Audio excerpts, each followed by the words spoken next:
All right, I'm gonna try to make a little video here for you on how to operate an AR-15 if you don't know how.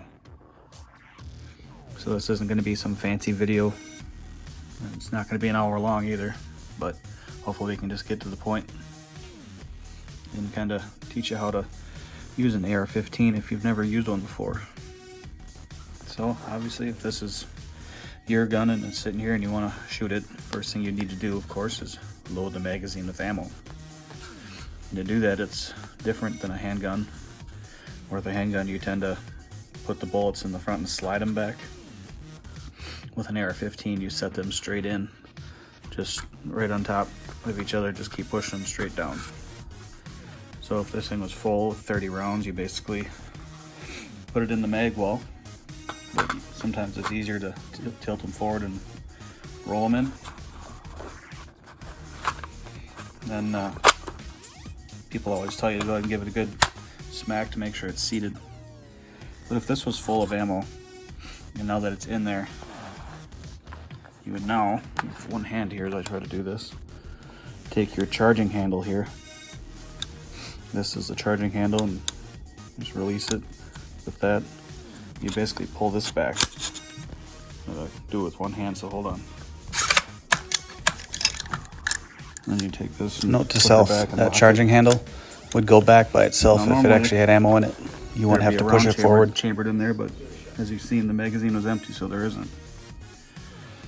But now that it's cocked, you can actually use the safety selector, which this won't flip that way.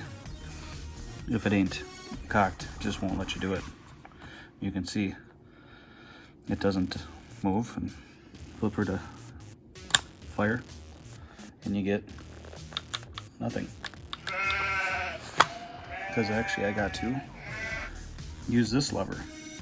What this does actually is, if you were to shoot all 30 rounds here, what happens is the bolt inside here stays locked back. And you can't see that because it's in here, but the bolt is actually locked back. And so what you do with this here is the catch release. That's the bolt catch release. And you'll hear it slam forward, and that's basically acting like if you put a new magazine in here full of ammo. When you push this, it's going to come sliding forward and load another round so it's ready to go. So that would be like this. So you can hear how loud that was, and how it was spring loaded back. As soon as you push this, it goes flying forward and then basically loads around in the chamber. But now that I did that, you can fire it because it's empty.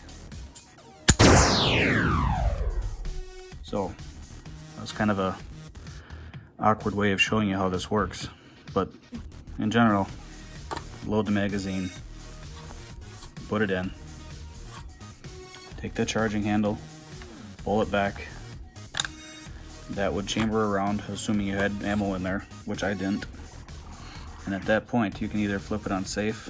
As you can see, it won't go to safe because it needs to be cocked.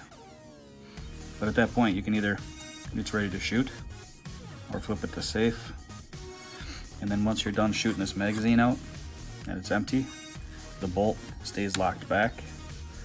You can then refill the magazine, put it back in, push this button, and the bolt will come slamming forwards and chamber another round. And of course you got your buttstock here that's adjustable on most ARs. It's pretty standard. And then on the other side we have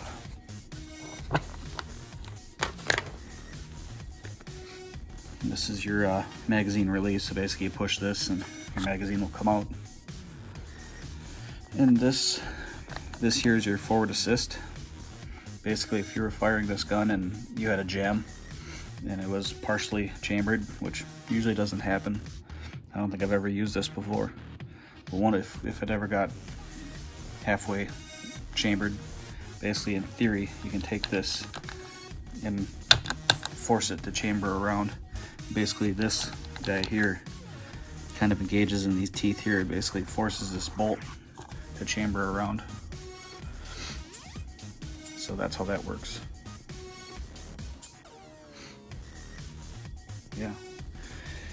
And this here dust cover opens up automatically when you pull the charging handle. Flicks that open, just in case you're wondering. But that is how you operate an AR-15. Probably a little bit of a crappy video, but I wanted to make it quick because some of them get pretty long and it's really not that hard. I suppose one thing I didn't say though,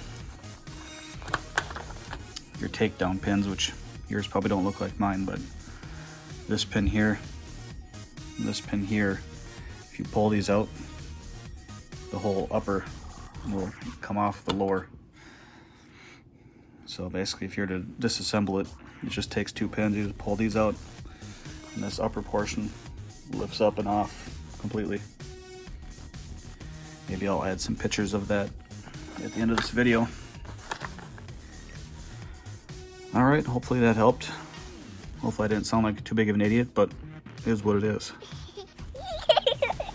Have a good day and carry on.